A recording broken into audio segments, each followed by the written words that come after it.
Ma mère et Hélène étaient déjà couchées, mais papa regardait le dernier journal télévisé. Où étais-tu passé, Denis? Au bowling. Le mensonge me vint naturellement. Je ne voulais rien raconter de tout cela à mon père. Arnie a téléphoné, fit-il. Il m'a demandé de te dire de le rappeler si tu rentrais avant 11h30. Je jetai un coup d'œil sur ma montre. 11h20. Mais n'en avais-je pas assez d'Arnie et de ses problèmes? Alors? Alors quoi? Dis-je. Vas-tu l'appeler? Bof, oui, oui, je crois, répondis-je en soupirant. J'allai à la cuisine, me préparer en vitesse un sandwich au poulet froid, me verser un verre de punch hawaïen, dégueulasse mais j'adore, et composai le numéro d'Arnie. Il décrocha immédiatement. Il semblait heureux et excité comme un pou. Denis, où étais-tu passé? Au bowling. Oh, écoute, c'est incroyable, Denis. Je suis allé chez Darnell aujourd'hui et c'est fantastique. Il a viré Reperton. Reperton, c'est fini et moi je peux rester. Je posai mon sandwich. Soudain, je n'avais plus du tout faim. Arnie, crois-tu que ce soit une si bonne chose? Bah, que tu racontes? Tu ne trouves pas que c'est une bonne nouvelle? Je pensais, Darnell va peut-être trouver amusant de faire d'Arnie son petit toutou. Ça pourrait aussi amuser ses clients et ses partenaires au poker. Arnie, va me chercher du café. Arnie, va nous chercher des beignets. Arnie, change donc les rouleaux de papier dans les chiottes. Tout le monde rira bien. Arnie deviendra le bouffon de Hampton Street. Oui, je pensais tout cela, mais je n'en dis rien. Arnie n'avait qu'à décider lui-même si c'était du lard ou du cochon. De toute façon, ça ne pouvait pas durer éternellement. Arnie n'était pas assez bête pour ça. Vilain, oui, mais pas stupide. Le départ de Reperton est certainement une bonne nouvelle, repris-je. Mais je croyais que Darnell, c'était juste provisoire. Parce que 20$ la semaine, sans compter les suppléments pour les gros outils, la fosse, etc., c'est un peu fort de café, non? Ben, c'est pour ça que je trouvais que louer le garage de Lebay était une bonne idée, me répondit-il. Même à 25$ la semaine, ça aurait été mieux pour moi. Je sais bien, repris-je. Et que dirais-tu de passer une petite annonce dans le journal? Oui, mais attends, laisse-moi finir. Quand je suis allé chez Darnell cet après-midi, il m'a pris à part et m'a expliqué qu'il était navré pour ce que Reperton m'avait fait subir, et il a ajouté qu'il m'avait mal jugé. Ah oui? Il t'a dit ça? Je le croyais, mais cela ne me disait rien qui vaille. Oui, et il m'a demandé si j'aimerais travailler pour lui à temps partiel, de 10 à 20 heures par semaine pendant l'année scolaire. Rangement, lubrification des ponts, tout ça, quoi. Et il me laisse mon box pour 10$ la semaine, outils et le reste à moitié prix. C'est super, non? C'était trop beau pour être vrai, me dis-je. Bah, fais quand même gaffe, Arnie. À quoi? Mon père me dit que c'est un escroc. Bah, je n'ai rien vu qui permette de le penser, me répondit-il. C'est des racontards, Denis. C'est une grande gueule, mais ça ne va pas plus loin. Bah, sois sur tes gardes, c'est tout. Je changeai le récepteur d'oreille et avalai un peu de punch. Garde les yeux ouverts et file en vitesse si ça commence à sentir mauvais. Tu as quelque chose de particulier en tête? Me demanda-t-il. Je pensais aux rumeurs concernant la drogue, aux histoires de voitures volées. Non, mais je ne lui fais pas confiance, c'est tout. Je ne sais pas, reprit-il, mais en tout cas, c'est un fameux coup de bol pour moi si ça marche. Christine est vraiment dans un sale état. J'ai pu réparer 2 ou 3 trucs, mais pour chaque chose, on dirait qu'il y en a 4 fois plus à faire. Et pour certaines, je ne sais même pas comment m'y prendre. Mais j'apprendrai. Il faut redresser le parallélisme. Elle a besoin de sabots de frein neufs, de nouveaux segments de piston, et ainsi de suite. Et ce n'est pas avec ma boîte d'apprenti mécanicien que je vais faire tout ça. Tu me suis, Denis? On aurait dit qu'il implorait mon approbation. Bien sûr, fis-je. Ah bon, dit-il soulagé. Et simplement, fais gaffe, repris-je. Et cela vaut encore plus pour l'école. Méfie-toi de Buddy Reperton. Ah oui, je pense bien. Arnie? Oui, quoi? J'avais envie de lui demander si Darnell avait mentionné que Christine avait déjà été chez lui, s'il avait dit qu'il la reconnaissait. Et je voulais lui raconter ce qui était arrivé à Madame Lebay et à la petite Rita. Mais j'en fus incapable. Il devinerait instantanément d'où je tenais ces renseignements. Et susceptible comme il était au sujet de sa satanée caisse, il croirait que j'avais manigancé quelque chose dans son dos, ce qui était en partie vrai. Cela causerait sans doute la fin de notre amitié. Or, si j'en avais par-dessus la tête de Christine, je tenais encore à Arnie. Donc ne rien dire, ne rien demander, ne plus faire de sermons. Oh, rien, Arnie. Je voulais te féliciter d'avoir trouvé une écurie pour ta vieille rosse. Je finis mon sandwich et mon verre de punch, rinçai mon assiette et mon verre, puis revins dans le salon, prêt à monter prendre une douche et me coucher. J'étais sur les genoux. Pendant que je parlais à Arnie, J'avais entendu mon père éteindre la télévision et supposais qu'il était monté. Mais il était là, assis dans son fauteuil, la chemise ouverte sur sa poitrine. Je n'ai pas pu ne pas entendre une partie de votre conversation, dit-il. Ah oui, fis-je, prudent. Arnie a-t-il flanqué son pied dans un seau empli d'une substance, brune et chaude, Denis?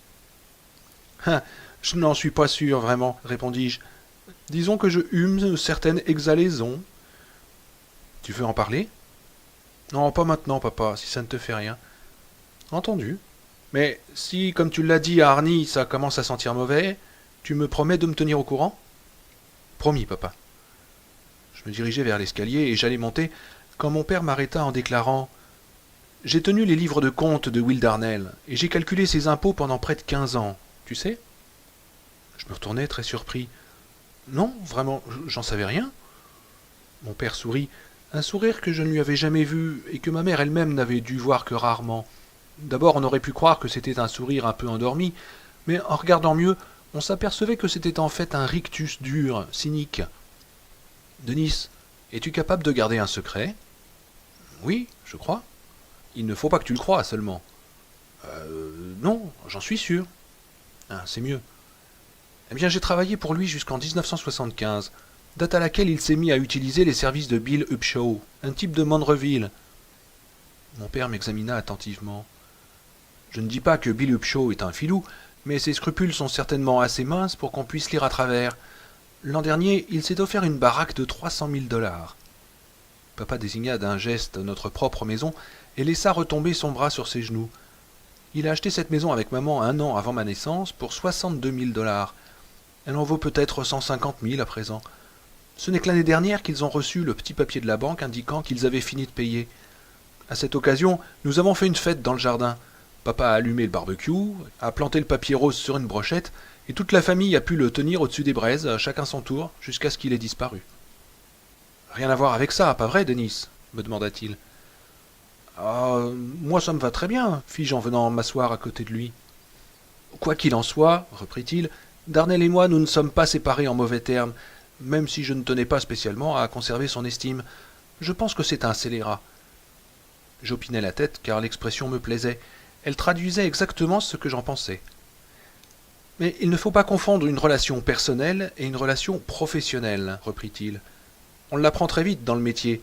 Sinon, mieux vaut faire du porte-à-porte. Notre relation professionnelle était bonne, tant qu'elle a duré. Où veux-tu en venir? Lui demandai-je. Des sommes en espèces ne cessaient de rentrer dans sa caisse, reprit-il. De grosses sommes, d'origine douteuse. Darnell me demanda d'investir dans 2 entreprises, une de chauffage solaire et une d'étiquetage. À mon avis, c'était des couvertures, les couvertures les plus grossières qui soient. Mais je suivis ses instructions, jusqu'au jour où je lui ai dit que je voulais qu'on mette toutes les cartes sur la table. Je lui ai expliqué que, professionnellement, il courait de gros risques si les inspecteurs des impôts fourraient le nez dans ses comptes, et que j'en saurais bientôt trop pour pouvoir continuer à le suivre. « Et quelle fut sa réaction ?» demandai-je. Il s'est mis à danser, comme on dit dans ma profession. Ça commence quand le type vous demande si vous êtes content de votre boulot, si vous trouvez que vous gagnez assez, des choses comme ça. Si l'on répond qu'on est content de son travail, mais qu'un peu plus d'argent mettrait du beurre dans les épinards, le type vous encourage à parler de vos frais divers, maison, voiture, éducation des enfants, de votre femme qui aime les beaux vêtements, qui sont un petit peu au-dessus de vos moyens, enfin, tu vois? Ouais, il cherche les points faibles, quoi. Oui, ou les points sensibles. Mais cette danse est aussi raffinée que le menuet. On y trouve toutes sortes de pas, de pauses et d'enchaînements. Après que le type a trouvé quel est le genre de charge financière dont vous aimeriez être soulagé, il vous demande ce qui vous ferait plaisir. Une Cadillac, par exemple, une maison de campagne, ou bien un bateau. Je sursautai en entendant ces mots. Je savais que mon père avait toujours voulu posséder un bateau. 2 ou 3 fois, l'été, nous étions allés sur les bords des lacs de la région, et il s'était informé du prix des plus petits yachts. J'avais vu une sorte de regret dans ses yeux. Maintenant, je comprenais mieux pourquoi. C'était bien au-dessus de ses moyens. Si sa vie avait pris un tour différent, s'il n'avait pas eu des gosses à faire grandir, peut-être. « Et tu as repoussé ses avances ?» finis-je par lui demander. Mon père haussa les épaules. « Bah, je lui avais fait très tôt comprendre que je n'entrerais pas dans la danse. Cela signifiait de plus en plus de liens personnels avec lui, et je t'ai déjà dit ce que j'en pensais de lui. Les types comme lui sont tous bornés en matière de chiffres. C'est pourquoi il y en a tant qui plongent. Ils sont persuadés qu'on peut dissimuler des revenus illégaux. Ils le croient dur comme fer. » Papa eut un petit rire. Ils s'imaginent qu'on peut laver de l'argent comme on lave du linge sale, alors que tout ce qu'on peut faire, c'est jongler avec jusqu'au jour où on lâche quelque chose qui s'écrase par terre et vous éclabousse des pieds à la tête. Et c'est pour ça que t'as refusé? Ce sont 2 ou 3 raisons, Denis. Papa me regarda droit dans les yeux et ajouta: La troisième, mon petit gars, c'est que je ne suis pas un truand. Il y eut à ce moment-là un instant de communication électrique à l'état pur entre lui et moi. Aujourd'hui encore, 4 ans après, j'ai la chair de poule en y repensant. Ce n'est pas qu'il me traitait d'égal à égal pour la première fois de ma vie, ce soir-là, ni qu'il me laissait entrevoir le jeune aventurier qui n'était pas tout à fait mort en lui, caché derrière l'homme sérieux qui fait des pieds et des mains pour s'en tirer dans ce monde dur et sale. Non, je crois que c'était le fait de le percevoir comme une réalité, un être qui existait bien avant que je vienne moi-même au monde, un bonhomme qui avait bouffé sa portion de caca. À ce moment-là, je crois que j'aurais pu l'imaginer faisant l'amour avec ma mère, tous les deux suant et épouffant pour y arriver, sans pour autant rougir de honte. Là-dessus, papa baissa son regard, fit un petit sourire défensif et dit, avec sa voix à la Nixon qui lui mettait si bien: « Vous méritez de savoir, mes braves amis, si votre père est un truand ou pas. Eh bien, je n'en suis pas un. J'aurais pu prendre le fric, mais ça aurait été mal. » J'éclatai de rire, un rire qui me permettait de relâcher la tension accumulée. « Chut, hé, tu vas réveiller ta mère, et elle va nous enguirlander d'être encore debout à cette heure. »« Ah oui, c'est vrai. Désolé. Mais alors, tu sais dans quoi il trempe, ce Darnel ?» Quand je travaillais pour lui, je n'en savais rien. Et je ne voulais rien savoir, parce que cela aurait signifié en être. Mais j'avais ma petite idée, et j'avais entendu raconter certaines choses. Les voitures volées, j'imagine, mais pas en les faisant transiter par Hampton Street, évidemment. Darnel n'est pas complètement idiot, et seuls les idiots déposent leurs crottes là où ils mangent. Je suppose qu'il doit trafiquer aussi d'autres choses. « Des armes, des trucs comme ça ?» demandai-je. « Oh, pas si romantique, non. Si je devais deviner, je dirais des cigarettes. Des cigarettes et de l'alcool, c'est les 2 classiques. Un peu de contrebande de feux d'artifice, peut-être une cargaison de four à micro-ondes ou de télévision couleur de temps à autre, quand le risque n'est pas trop grand. Juste de quoi bricoler gentiment tout le long de l'année. » Mon père me regarda d'un air sérieux. « Il a bien mené sa barque, Denis, mais ça fait longtemps aussi que la chance est avec lui. Oh, bien sûr, dans une petite ville comme celle-ci, il n'a peut-être pas eu besoin de tant de chance que ça, et il pourrait continuer jusqu'à la fin de ses jours. Mais les inspecteurs des finances sont des bêtes de proie d'un autre calibre. Le jour où ils lui tomberont dessus, ce sera comme s'il recevait sur la tête la grande muraille de Chine. »« As-tu entendu des choses ?» lui demandai-je. « Non, rien du tout, et je ne risque guère. Mais j'aime bien Arnie Cunningham, et je sais que cette histoire de voiture te tracasse. »« Oui, c'est vrai. Il y a quelque chose de malsain là-dedans, papa. Ce n'est que la voiture, la voiture, la voiture. »« Oui, je sais, répondit-il. Les gens qui ont été beaucoup privés ont souvent cette tendance. Des fois, c'est une voiture, des fois, c'est une fille, des fois, c'est leur carrière, ou bien un instrument de musique, ou encore une obsession avec une célébrité quelconque. Je veux dire qu'il arrive à de braves gens de s'aveugler complètement, et ce n'est pas toujours de leur faute. Il est probable que Darnel ne se souciera pas particulièrement de ton Arnie, qui ne sera qu'un des types qui bricolent sous leur voiture. Mais si Darnel tente de se servir de lui, il faudra que tu sois ses yeux, Denis, pour qu'il n'entre pas dans la danse. »« Bien, entendu, papa, mais je ne pourrais peut-être pas faire grand-chose. »« Eh oui, hélas, je suis payé pour le savoir. Allez, on monte se coucher ?»« D'accord, répondis-je. »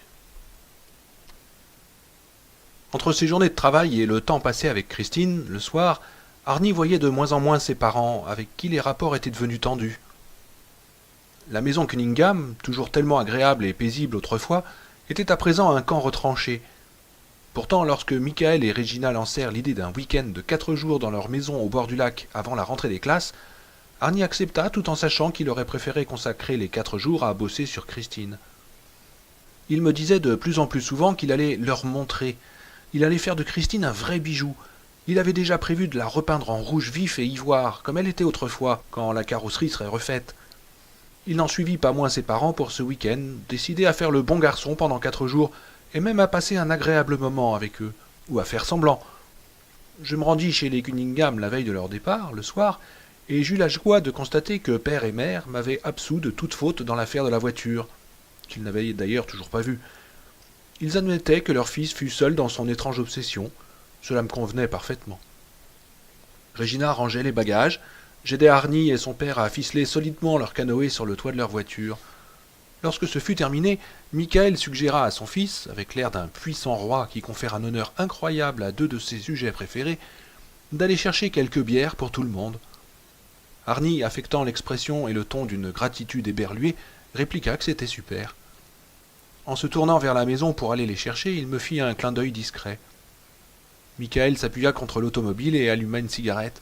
« Crois-tu qu'il va finir par se fatiguer de son dada, Denis ?» me demanda-t-il. « Moi, je n'en sais rien, » répondis-je. « Veux-tu me rendre un service ?»« Oh, certainement, » répondis-je en montrant quand même une certaine prudence. J'étais persuadé qu'il allait me demander de jouer les Monsieur Bonzoffice. En réalité, il me dit « Si tu as l'occasion, pourrais-tu passer chez Darnel pendant ces 4 jours pour voir comment ça avance? Ça m'intéresse. » Tiens donc, mais pourquoi? Lui demandai-je surpris. Je me rendis immédiatement compte que ma réaction était passablement déplacée, mais c'était trop tard. Parce que je veux qu'il réussisse, répondit-il tout simplement. Certes, Regina reste contre. S'il a une voiture, ça veut dire qu'il grandit. Et s'il grandit, cela signifie tout un tas de choses désagréables pour elle. Mais moi, je ne suis pas contre à ce point. Non, on ne peut pas dire que je sois à fond contre. Je ne le suis plus, en tout cas. Oh, bien sûr, ce fut un choc, mais maintenant... Michael haussa les épaules, jeta sa cigarette et l'écrasa. Il est engagé à fond là-dedans. Une question de respect de lui-même est en jeu. J'aimerais au moins qu'il arrive à la faire remarcher correctement. Je n'ai pas entièrement oublié ce que c'est qu'être jeune. Je sais qu'une voiture est importante pour un garçon de l'âge d'Arnie. Regina ne peut pas le comprendre aussi bien que moi, c'est une femme, et on est toujours venu la chercher, et elle n'a jamais été confrontée à la nécessité d'aller chercher une fille. C'était donc ça. Il voyait en Christine un moyen, et non une fin en soi. Que penserait-il si je lui faisais comprendre que pour son fils, le seul but était de rendre à sa furie sa perfection originelle, rien de plus? Cette révélation faciliterait-elle les choses ou les compliquerait-elle? Et nous entendîmes Arnie qui revenait. « Tu y rachetais un coup d'œil alors ?»« Ma foi, si vous me le demandez, c'est entendu. »« Merci. » Arnie apparut avec les bières. « Merci pourquoi ?» demanda-t-il à son père d'une voix légère, mais en nous regardant tour à tour avec méfiance. Je remarquai une fois encore que l'état de sa peau avait l'air de s'améliorer et que son visage semblait s'être affermi. Pour la première fois, les deux termes « Arnie » et « petit ami » ne paraissaient plus s'exclure l'un de l'autre. Je me dis même que son visage était presque beau, pas la beauté du maître nageur au menton carré qui règne sur toute la plage, non, mais une beauté intéressante, profonde.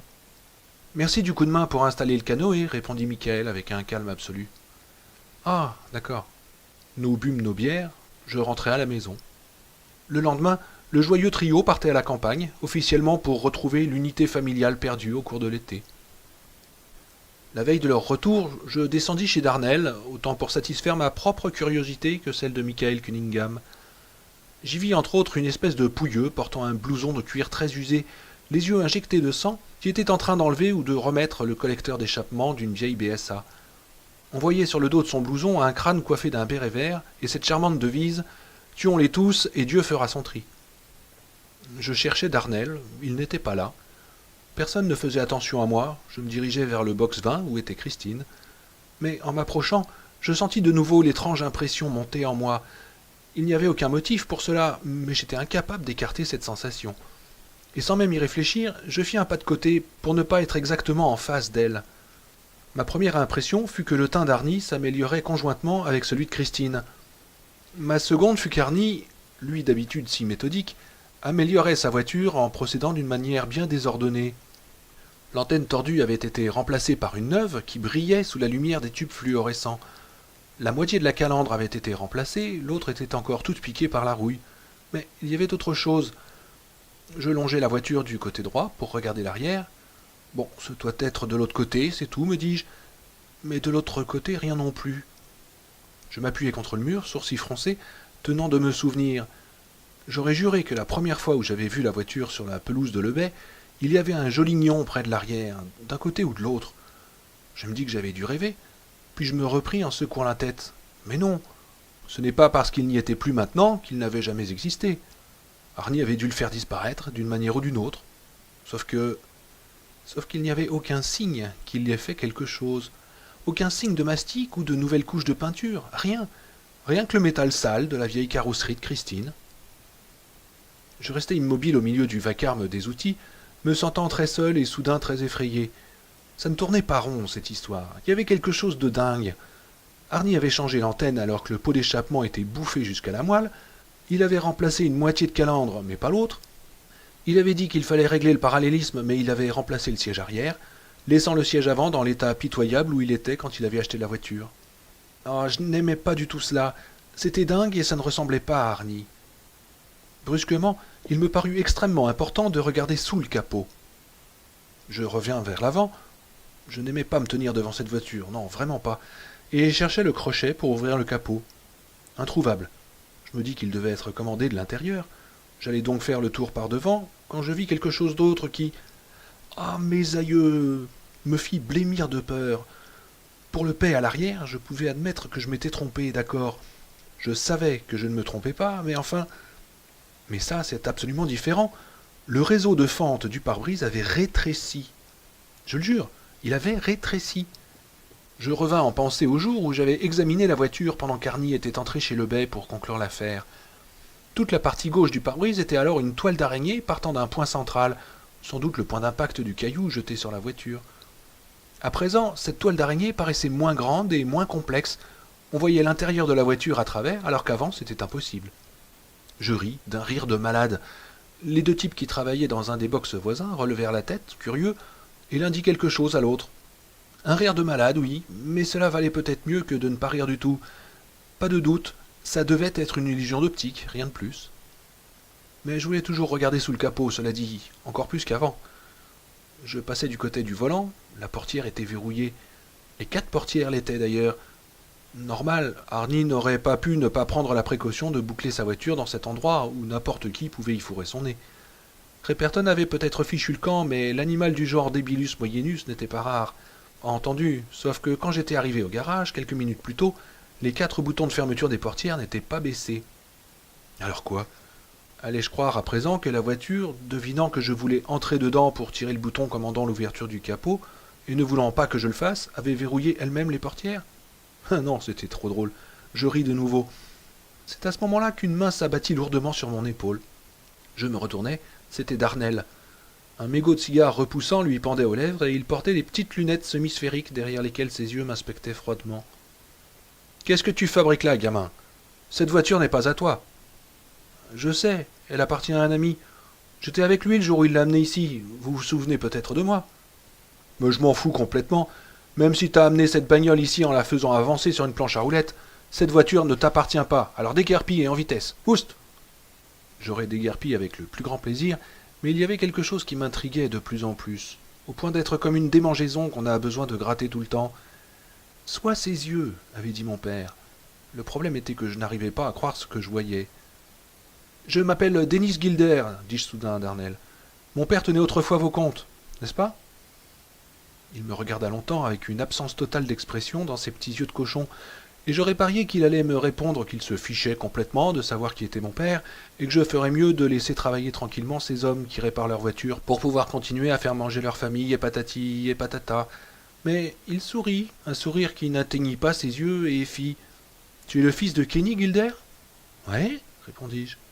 Il tapota le capot de la voiture d'Arnie d'une main pâle et grasse, où je remarquai 2 bagues, dont une m'avait l'air de porter un vrai diamant. « Alors, tu ne dois pas être vraiment un mauvais garçon, si t'es bien le fils de Kenny. Viens dans mon bureau, on va causer 2 minutes. » Il pivota et avança sans regarder si je le suivais. Le contraire ne devait pas lui sembler possible. Après un moment d'hésitation, je le suivis, en effet. Ma curiosité l'emporta, dirons-nous. Darnell s'assit sur un siège pivotant en bois. Le coussin poussa sous son poids un soupir las et résigné. Il gratta une allumette sur un petit jockey noir de céramique et ralluma son vieux bout de cigare, puis toussa longuement et fortement, sa grosse poitrine montant et descendant au rythme de la quinte.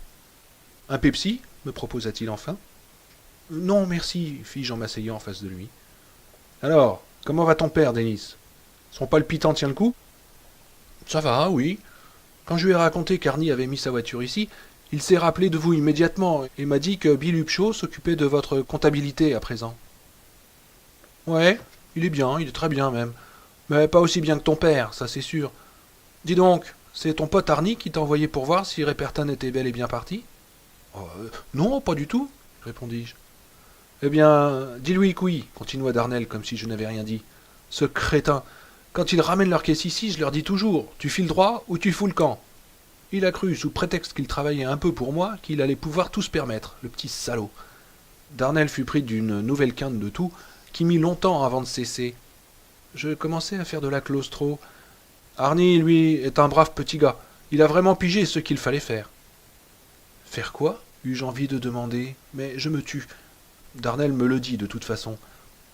Il balaye, il enlève toutes les merdes laissées dans les box à la fin de la journée, il fait l'inventaire des outils avec l'aide de Jimmy Syke. Faut faire attention avec les outils ici. Les gens ont tendance à emporter ceci ou cela juste au moment où vous avez le dos tourné. Il rit, rire qui se transforma en tout. Il a également commencé à dépioter les vieilles carcasses derrière. Il sait se servir de ses mains. Mais alors, il n'a aucun goût en matière de voiture. Ça fait des années que je n'ai pas vu une tire aussi affreuse que sa Plymouth. Bah, je crois que c'est surtout un passe-temps pour lui, dis-je. Ouais, c'est bien mon avis. Du moment qu'il ne fait pas le malin sur les routes avec, comme ce saligo de Repperton, et ce n'est pas demain la veille, oh bah non, je crois pas, elle est vraiment dans un sale état, dis-je. Mais qu'est-ce qu'il fout avec cette voiture? Tu peux me le dire, Denis? Qu'est-ce qu'il a dans la tête? Je m'occupe de bagnole depuis que je suis né, et je n'ai jamais vu personne s'y prendre comme lui pour retaper une voiture. C'est une blague ou un jeu? Je ne vous suis pas, dis-je, tout en sachant parfaitement ce qu'il voulait dire. Je vais être plus clair. Il commence par l'amener et s'occupe d'abord de ce qu'il peut se permettre. Normal, non? L'argent ne lui tombe pas du ciel, sinon il ne serait pas ici. Donc, il change l'huile, il change le filtre, il graisse, il lubrifie, il met 2 Firestone neufs à l'avant pour aller avec les 2 de derrière. Bon, des pneus neufs à l'arrière? Tiens, quand donc avait-il remplacé les 2 pneus à l'arrière? Puis un jour, reprit-il, je m'aperçois qu'il a remplacé les essuie-glaces. Bon, ça passe encore, même si sa voiture n'est pas près de voir le temps qu'il fait dehors, qu'il pleuve ou que le soleil brille. Mais ensuite, c'est une nouvelle antenne. Mais pourquoi? Pour écouter la radio pendant qu'il travaille et mettre ses batteries à plat? Et maintenant qu'il a changé le siège arrière et une moitié de calandre, mais qu'est-ce que ça veut dire? Je l'ignore, répondis-je. Il ne vous a pas acheté les pièces qu'il a remplacées? Ah non, pas du tout. Je ne sais même pas où il peut bien les dénicher. Cette calandre, par exemple, elle n'a pas un poil de rouille. Il a dû la commander quelque part, chez Chrysler, dans le New Jersey, ou un truc comme ça. Mais où est l'autre moitié? Il la planque dans son caleçon. Je n'ai même jamais entendu parler d'une calandre en 2 parties. Eh bien, je vous le jure, je n'en ai aucune idée, lui répondis-je. Il écrasa son cigare. Mais ne viens pas me dire que ça ne t'intrigue pas aussi. J'ai bien vu la façon dont tu reluquais sa voiture. Je haussai les épaules. Bah, Arnie n'en parle guère, vous savez. Ah, je te crois. Il tient sa langue, ce petit saligo. Mais il a du cran. Repperton s'est trompé de client le jour où il s'en est pris à Arnie. Et si ce dernier travaille bien cet automne, il se peut que je lui trouve un boulot fixe cet hiver. Jimmy Sykes est bien, mais il n'a pas grand-chose dans le crâne. Penses-tu qu'Arnie travaille vraiment bien, Denis? Oh oui, répondis-je. Je m'occupe de pas mal de choses en même temps, tu vois. Je loue des remorques aux types qui ont besoin de transporter leur stop-car à Philadelphie. Je vais ramasser des dépouilles après les courses. J'ai toujours besoin d'un coup de main sérieux et sûr. J'eus soudain la déplaisante impression qu'on m'invitait à mon tour à danser, comme disait mon père. Je me levai en toute hâte, renversant presque ma chaise. Bon, il faut que j'y aille maintenant, et, monsieur Darnel, je vous serais très reconnaissant de ne pas dire à Arnie que je suis venu. Il est assez susceptible en ce qui concerne sa voiture. Pour vous dire la vérité, c'est son père qui m'a demandé de venir voir comment il progressait. Il s'est rudement fait sonner les cloches chez lui, pas vrai? Ces vieux lui en ont fait bouffer, hein? Ah, ma foi, vous savez ce que c'est? Dis-je timidement. Ah, bien sûr. Il se leva lui aussi et me fila une claque dans le dos qui faillit me faire tomber. Souffle court et quinte de tout ou pas, il était costaud. Ah, ça ne me viendrait même pas à l'idée de le lui dire. Il me raccompagna jusqu'à la porte, sa main toujours posée sur mon épaule, ce qui me rendait nerveux et me dégoûtait. Je vais te confier encore une chose qui me tracasse, reprit-il. Je dois bien voir 100 000 bagnoles par an ici. Enfin, pas tellement, mais tu me comprends. J'ai l'œil. Mais je jurerais que j'ai déjà vu celle d'Arnie quelque part, quand ce n'était pas encore une telle ruine. Où l'a-t-il trouvée? Il l'a acheté à un nommé Roland Lebet, répondis-je en repensant immédiatement au frère du défunt qui m'avait dit que Lebet entretenait lui-même sa voiture dans un garage. Il est mort récemment. Darnel se figea sur place. Lebet... Rolly Lebet? Oui, exactement. Le militaire en retraite? Oui, c'est ça. Mon Dieu, mais bien sûr. Il est venu ici travailler régulièrement pendant 6 ou 8 ans. Et puis il a disparu. C'était il y a longtemps. Comme vieil emmerdeur, celui-là, il se plaçait là.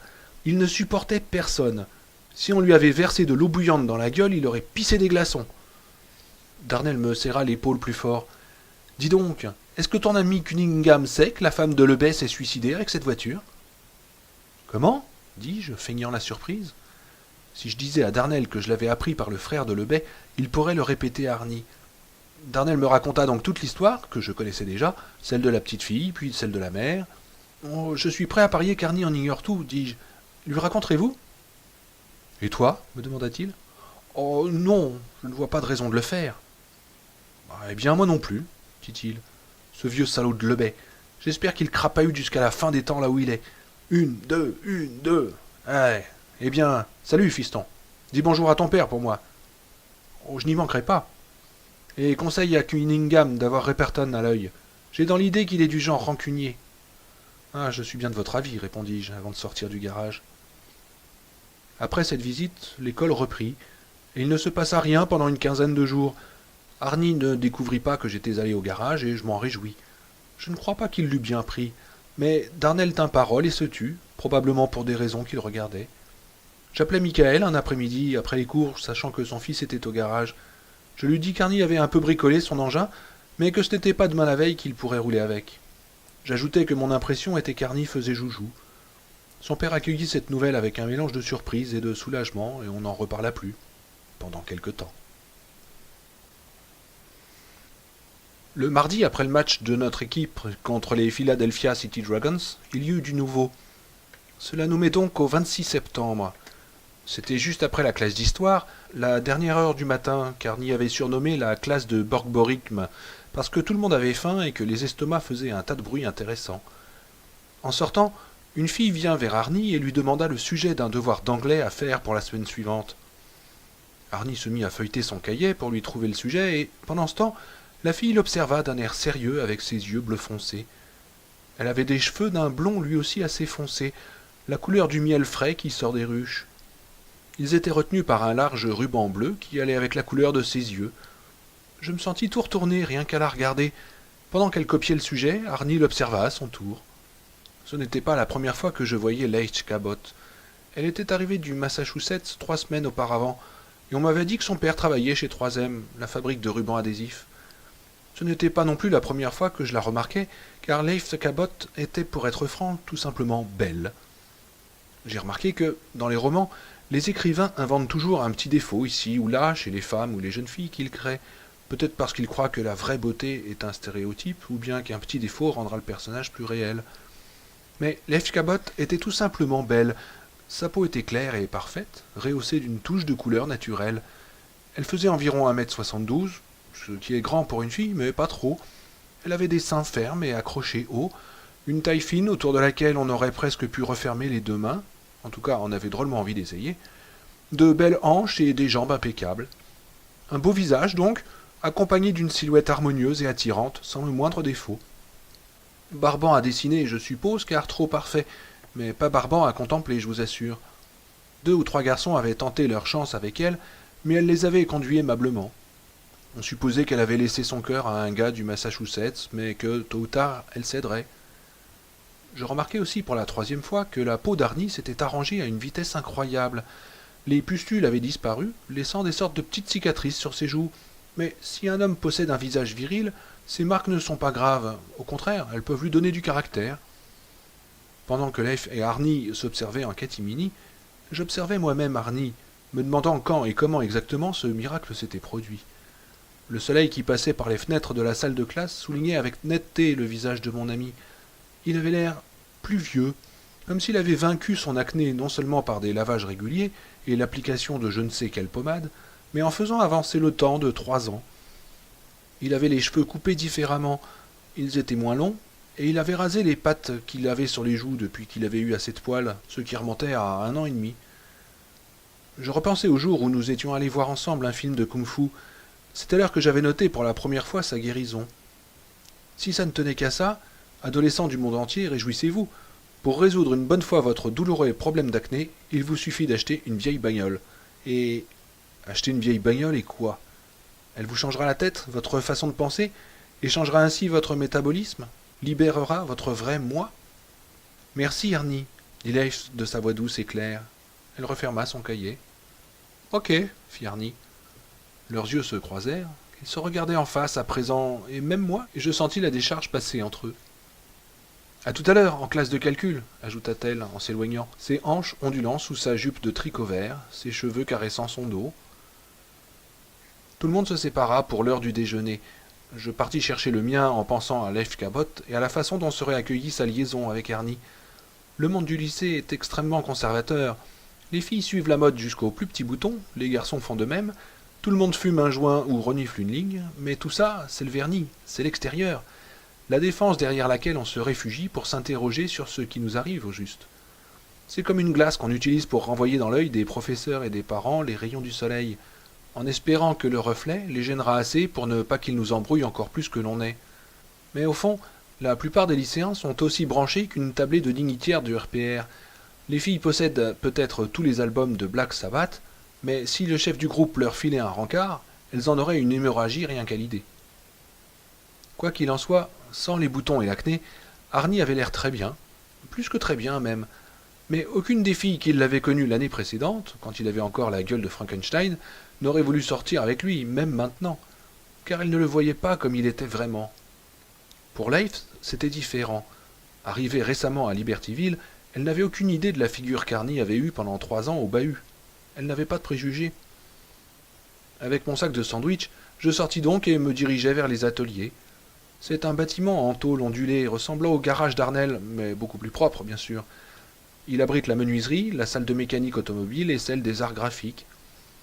Derrière, il y a une zone où on a le droit de fumer, puis 50 mètres plus loin, le terrain de football. J'aperçus un groupe d'élèves, 20 ou 30, qui faisaient cercle entre la zone et le terrain. En général, cela signifie qu'il y a une bagarre, ou simplement que 2 types qui se sont enragés au point de se cogner se filent des tapes sur l'épaule et se bousculent un peu pour défendre leur petit machisme. Je jetai un coup d'œil en direction du cercle distraitement. J'avais envie de manger mon déjeuner tout en réfléchissant à Arnie et Leif. S'ils se préparaient vraiment quelque chose entre eux, Arnie serait peut-être moins obsédé avec sa Christine. Une chose de sûre, en tout cas, Leif Cabot n'avait pas un poil de rouille sur sa carrosserie. C'est alors que j'entendis une fille pousser un cri et que quelqu'un d'autre lança « Hé là, mon pote, jette ça !» Ça sentait très mauvais. Je me dirigeai vers le groupe, me frayant un chemin entre les rangs des spectateurs. J'aperçus Arnie au milieu du cercle, les mains tendues en avant à hauteur de poitrine. Il avait l'air effrayé et pâle, mais pas vraiment paniqué.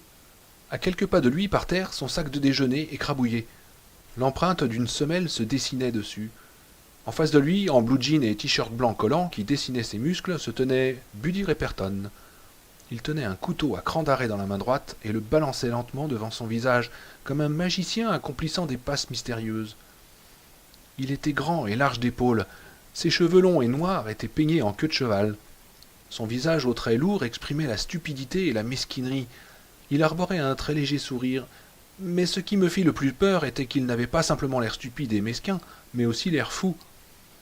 « Je t'avais bien dit que je te retrouverais, mon pote, » disait-il tout doucement en orientant le couteau vers Arnie, qui reculait légèrement à chaque fois.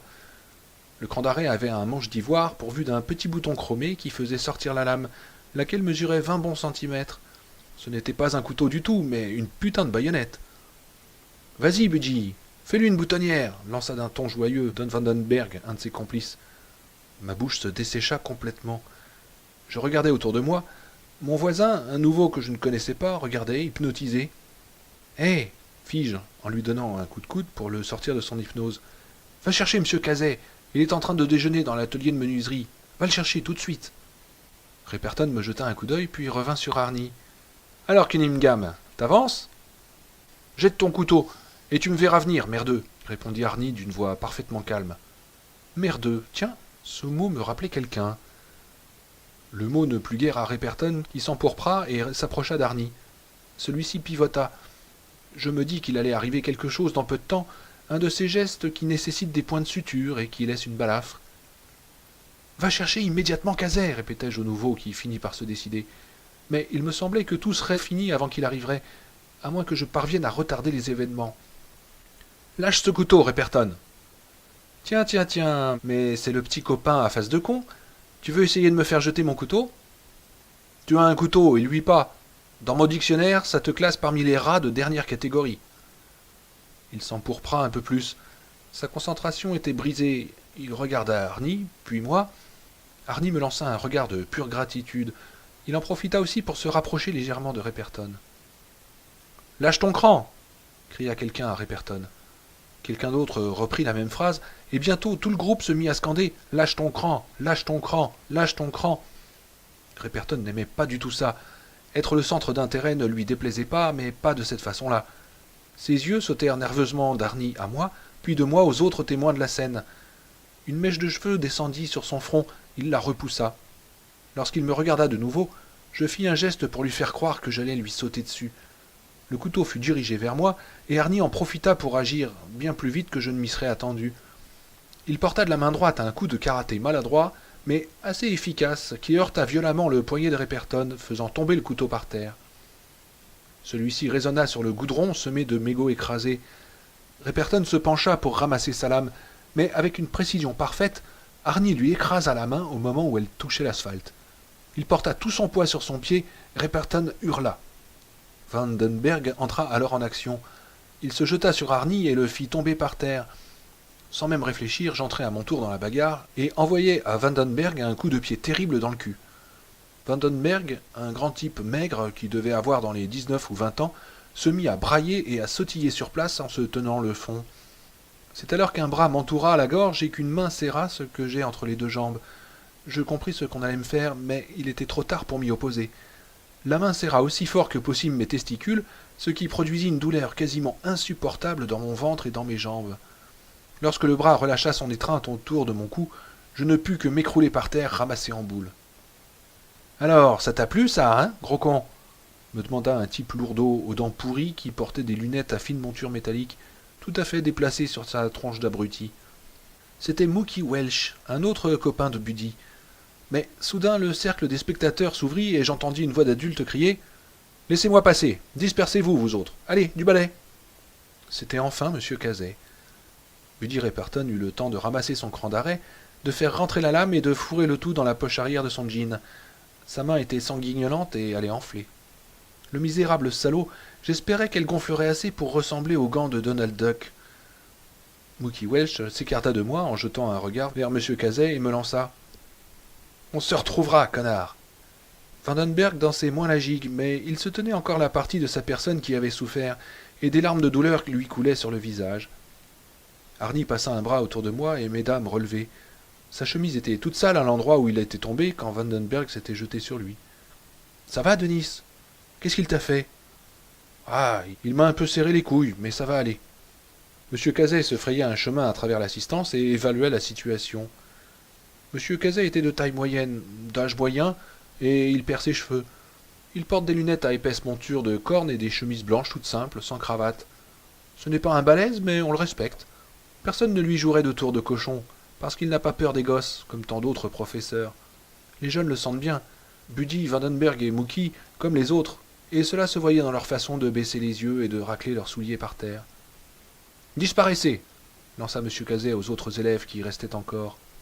Mookie Welch tenta de s'esquiver. « Pas toi, Mookie !» lui dit M. Cazet. « Ah, mais j'ai rien fait, moi, monsieur !»« Moi non plus, fit Vandenberg. Comment se fait-il que vous vous en preniez toujours à nous ?» M. Cazet s'approcha de moi. Arnie me soutenait toujours d'un bras. « Ça va, Denis ?» Je commençais à peine à reprendre mes esprits. J'aurais encore été dans les pommes si je n'avais pas eu le temps de freiner la main de Welch avec une de mes cuisses. Je lui fis oui de la tête. M. Cazet revint vers les trois coupables. « Ah, c'est du joli 3 contre 2 !» Buddy leva la tête, jeta à Cazet un regard mauvais et abaissa les yeux. « C'est eux qui ont commencé. »« Ce n'est pas vrai, » dit Arnie. « Ferme-la, et du con !» s'exclama Buddy. Il allait ajouter quelque chose, mais M. Cazet l'avait déjà attrapé et plaqué contre le mur de l'atelier. Il se mit à le cogner régulièrement, et chaque fois que le dos de Reperton heurtait le mur, la tôle ondulée tremblait. Il secouait Reperton comme une poupée de chiffon. Mince, il devait avoir des muscles sous sa chemise. « Tu vas la fermer, oui. Tu vas la fermer ou bien tu vas surveiller ton langage. » Cazet lâcha Reperton. Son t-shirt était sorti de son pantalon, laissant voir la peau blanchâtre de son ventre. Puis il revint vers Arnie. « Alors, je passais devant le coin des fumeurs pour aller m'asseoir sur un banc et manger mon déjeuner. Reperton fumait là, avec ses amis. Il s'est dirigé vers moi, il a fait tomber mon sac et il l'a écrasé par terre avec son pied. C'est comme ça que tout a commencé. En temps normal, je ne suis pas du genre cafeteur, mais Reperton avait décidé qu'il fallait plus qu'une bonne correction pour se venger du fait que Darnell l'avait vidé de son garage. Il aurait pu éventrer Arnie, le tuer. Monsieur Cazet, fis-je. Il se tourna vers moi. Derrière son dos, les yeux verts de Buddy Reperton me lancèrent un regard sinistre, un avertissement. Tais-toi, ceci ne regarde que nous. Un an avant, je ne sais quel orgueil m'aurait fait me taire, mais plus maintenant. Oui, Denis. Reperton en a après Arnie depuis l'été dernier. Il a sur lui un couteau, et il avait tout l'air de vouloir le lui planter dedans. Sale petit menteur, cria Reperton d'un air tragique. J'ai pas de couteau. Casey le regarda en silence. Vandenberg et Welch avaient l'air extrêmement mal à l'aise. Ils avaient peur. Leur punition pour la bagarre allait passer de la simple retenue et du renvoi temporaire, dont ils avaient tâté, au renvoi peut-être définitif. Je n'avais qu'un mot à dire. Je réfléchissais. Je faillis me taire, mais tout au fond de moi, là où les choses sont vraies, je ne pensais pas simplement que Reperton avait eu l'intention de blesser Arnie. Je le savais. J'ajoutais « C'est un cran d'arrêt ». Les yeux de Reperton ne se contentèrent pas de me foudroyer. Ils me promirent l'enfer et tout le tremblement, avec un long séjour à l'hôpital. « C'est des conneries, monsieur Cazet. Il ment, je le jure devant Dieu. » Monsieur Cazet se taisait toujours. Il tourna lentement les yeux vers Arnie. « Cunningham, Reperton t'a-t-il menacé d'un couteau ?» Arnie resta un moment silencieux, puis répondit d'une voix si basse qu'on aurait dit un soupir. « Oui. » Cazet se tourna vers Welch et Vandenberg. « Il avait un couteau ?» Ils regardaient leurs pieds et se taisaient. C'était une réponse assez éloquente. « Vide tes poches, Buddy. »« Ah, vous pouvez toujours courir, » répondit Buddy d'une voix aiguë. « J'ai rien. »« Si tu crois que je n'ai pas le droit de te fouiller, tu te trompes. Et si tu t'imagines que je n'en aurais pas la force si je le voulais, tu te trompes encore. Mais... ouais, c'est ça. Essaye un peu, espèce de minable, et je te fais passer à travers ce mur. » Mon estomac était noué. Je n'avais jamais assisté à une scène pareille, mais M. Cazet avançait inexorablement. « Je ne serai rien du tout. Tu vas vider tes poches. »« Vous pouvez toujours vous tâter. » Buddy était appuyé contre le mur de l'atelier et la bosse que formait le couteau dans sa poche arrière ne se voyait pas. Ses yeux lançaient des éclairs, comme ceux d'un animal pris au piège. Cazet jeta un regard à Mookie et à Vandenberg. « Vous deux, montez dans mon bureau et n'en bougez plus jusqu'à mon retour. C'est bien compris ? Vous avez déjà assez d'ennuis comme ça. » Ils s'éloignèrent côte à côte, lentement, comme pour se protéger l'un l'autre. Mookie jeta un regard derrière lui. Dans le bâtiment principal, la sonnerie retentit. Les élèves rentrèrent dans les classes. Nous avions sauté notre déjeuner, mais tant pis, je n'avais plus du tout faim. M. Cazet se tourna vers Buddy. « Tu te trouves sur une propriété privée en ce moment, Buddy, et tu devrais remercier Dieu, car si tu as un couteau, tu es coupable d'attaque à main armée. C'est un délit pour lequel on va en prison. »« Prouvez-le » cria Buddy. Ses joues étaient enflammées. Il haletait. « Si tu ne vides pas tes poches immédiatement, je signe ton renvoi, puis j'appelle la police. Lorsque tu mettras les pieds dehors, ils seront là pour te cueillir. Tu vois ta situation ? Nous réglons généralement nos propres affaires dans cet établissement. Mais si tu refuses de vider tes poches, tu iras dans les pattes de la police. C'est clair ? Bien sûr, si tu n'as pas de couteau, il n'y a pas de problème. Mais si tu en as un et qu'il le trouve sur toi... » Il y eut un long silence. Nous nous tenions tous les quatre comme les personnages d'un tableau. Je pensais que Reperton ne ferait rien, qu'il se ferait renvoyer et qu'il essaierait de planquer son couteau discrètement avant de quitter l'école. Mais il dut se rendre compte que les flics fouilleraient l'école et retrouveraient probablement l'arme, car il la sortit de sa poche arrière et la jeta par terre. Elle atterrit sur le cran d'arrêt. La lame jaillit avec un coup sec et scintilla affreusement dans le soleil de l'après-midi. 20 centimètres d'acier inoxydable. Arnie la regarda et passa le dos de sa main sur sa bouche. « Monte dans mon bureau, Buddy, » lui dit calmement M. Cazet, « et attends-y mon retour. »« Moi, je vous emmerde avec votre bureau, » hurla Buddy d'une voix aiguë, fou de colère. Ses cheveux étaient descendus sur son front et il le remonta de la main. « Je me tire de cette sale porcherie. »« Bon, très bien, » répliqua Cazet aussi calmement que si Buddy lui offrait une tasse de café. Dès cet instant, il était évident que c'en était fini de Buddy au lycée de Libertyville. Ses parents recevraient la feuille bleue, leur signifiant sèchement le renvoi de leur fils. La feuille expliquerait les motifs de son renvoi et les informerait de leurs droits et des recours légaux. Buddy nous regarda, Arnie et moi, et sourit. « Je vous aurai, je vous réglerai votre compte, vous regretterez d'être né. » Il donna un coup de pied dans le couteau et s'en alla, les gros talons cloutés de ses bottes de motard raclant le sol. M. Cazet nous regarda. Son visage était triste et fatigué. « Voulez-vous être dispensé de cours pour la fin de la journée et rentrer chez vous plus tôt? Je vous fais un papier tout de suite. » Je regardai Arnie qui frottait sa chemise sale. Il fit non de la tête. J'ajoutai « Non, merci, ça ira. »« Bien. Alors je vous fais un simple billet d'excuse. » Nous montâmes dans son bureau, et il nous écrivit un mot pour le cours suivant, celui de physique. Lorsque nous entrâmes dans la salle, toutes les têtes se levèrent et il y eut quelques murmures. Le soir, à la fin des cours, le tableau d'affichage portait un papier avec les 3 noms, Reperton, Vandenberg et Welch, suivis chacun du R fatidique. Je cherchai Arnie avant de quitter l'école, pensant que nous rentrerions ensemble et parlerions des événements de la journée, mais je me trompais. Il avait déjà filé retrouver sa Christine chez Darnel.